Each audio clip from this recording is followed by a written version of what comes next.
China's Yuan Dilemma. Commentary. At the moment, Chinese monetary and currency policies face a mishmash of conflicting objectives, and it remains far from clear which way Beijing will move. On the one side, China needs to lower interest rates to help revive its flagging economy. Beijing has on more than one occasion referenced such a need. Rate reductions would tend to depress the foreign exchange value of the yuan. That result might be welcome because a depreciating yuan would also reduce the cost of Chinese-made goods to Americans and so blunt the real economic impact of the Trump administration's tariffs on Chinese exports.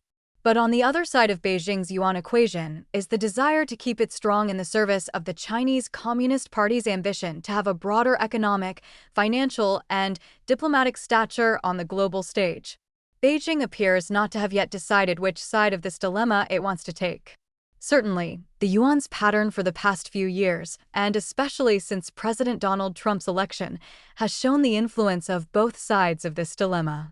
China's currency fell by almost 10% on balance against the US dollar in 2023 and 2024, as the country's economic troubles convinced investors to hold assets elsewhere. And because it was widely expected that the People's Bank of China would cut interest rates to help the economy and consequently reduce returns on yuan holdings.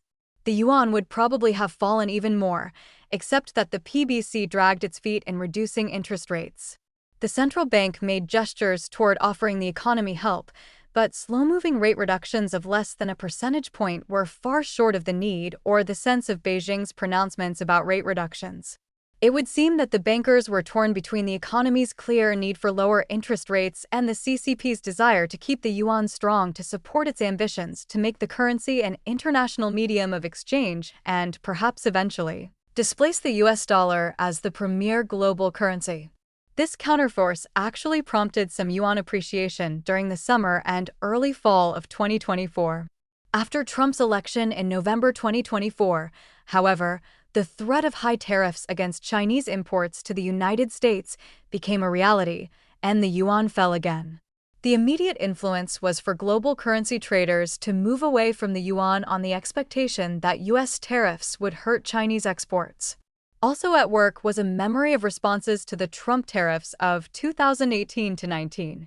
Then, the yuan fell so much against the dollar and so reduced the dollar cost of Chinese-made goods to Americans that the yuan depreciation all but completely offset the cost of those tariffs, and volumes of Chinese exports hardly suffered. Currency traders no doubt expected a repeat of that experience, especially because with China's economy so much weaker in 2025 than in 2018-19.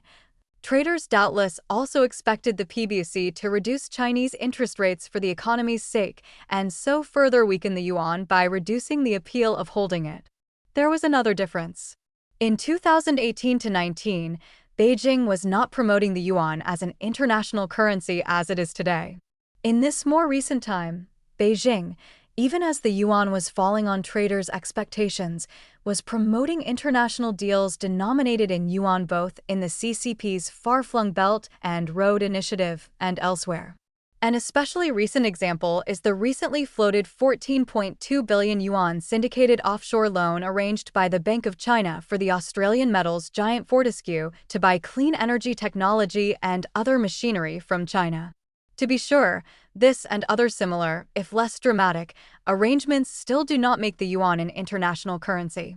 That will only happen when, as is the case with the US dollar today, trades and loans are denominated in yuan even when no Chinese nationals or companies are involved in the transactions. But these recent arrangements, if they do not put the yuan where Beijing would like, do increase the need for international players to hold yuan balances, and that, despite the tariffs and the weakness of China's economy, has raised demand for the currency and pushed it up against the dollar. Since last spring, it has regained about a third of the ground it had lost against the US dollar in 2023 and 2024. There is another factor at work in this recent period.